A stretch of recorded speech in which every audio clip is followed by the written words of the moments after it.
The Eyes Have It. By Philip K. Dick. Presented by Atlas Audiobooks. It was quite by accident I discovered this incredible invasion of Earth by lifeforms from another planet. As yet, I haven't done anything about it. I can't think of anything to do. I wrote to the government, and they sent back a pamphlet on the repair and maintenance of frame houses. Anyhow, the whole thing is known. I'm not the first to discover it. Maybe it's even under control. I was sitting in my easy chair, idly turning the pages of a paperbacked book someone had left on the bus, when I came across the reference that first put me on the trail. For a moment I didn't respond. It took some time for the full import to sink in. After I'd comprehended, it seemed odd I hadn't noticed it right away. The reference was clearly to a non-human species of incredible properties, not indigenous to Earth. A species, I hasten to point out, customarily masquerading as ordinary human beings. Their disguise, however, became transparent in the face of the following observations by the author. It was at once obvious the author knew everything. Knew everything and was taking it in his stride. The line and I tremble remembering it even now read.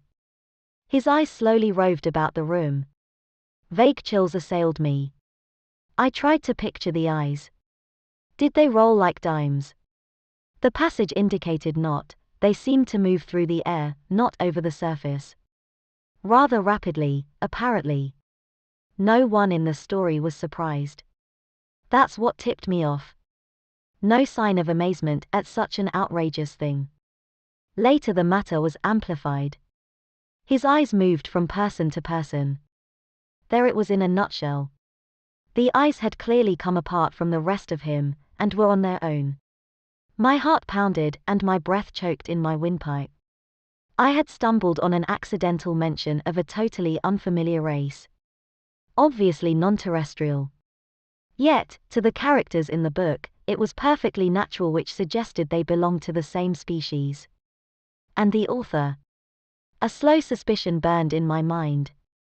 The author was taking it rather too easily in his stride. Evidently, he felt this was quite a usual thing. He made absolutely no attempt to conceal this knowledge. The story continued.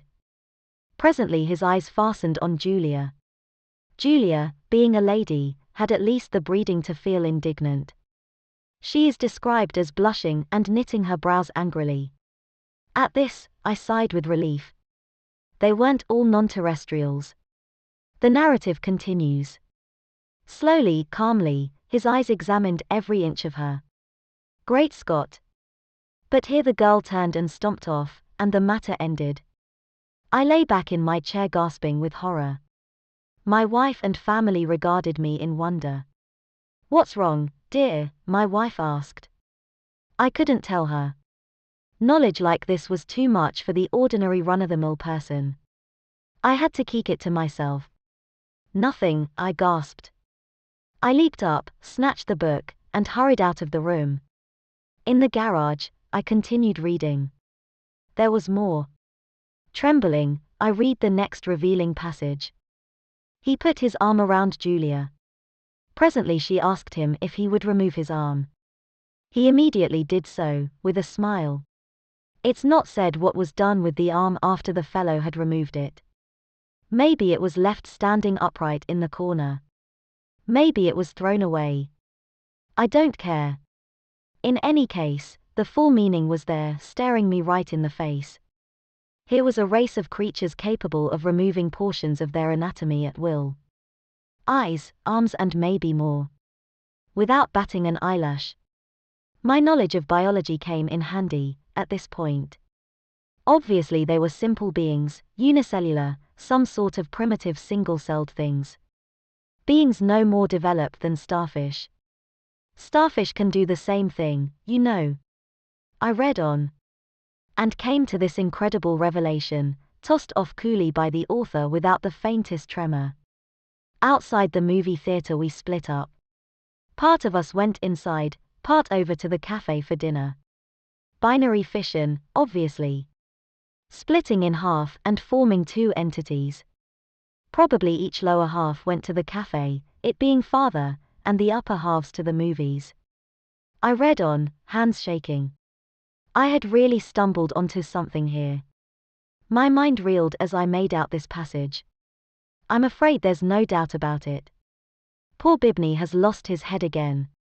Which was followed by, and Bob says he has utterly no guts. Yet Bibney got around as well as the next person. The next person, however, was just as strange. He was soon described as totally lacking in brains. There was no doubt of the thing in the next passage. Julia, whom I had thought to be the one normal person, reveals herself as also being an alien life form, similar to the rest. Quite deliberately, Julia had given her heart to the young man.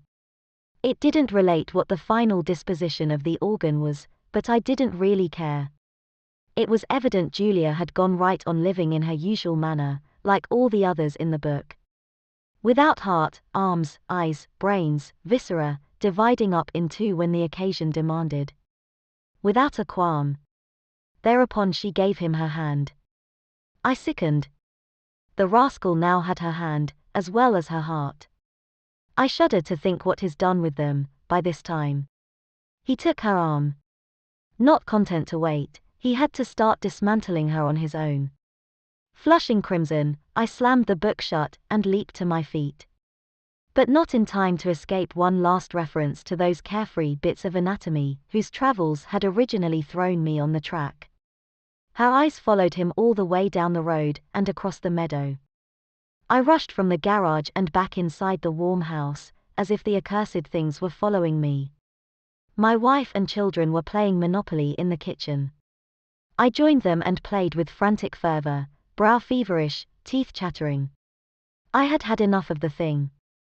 I want to hear no more about it. Let them come on.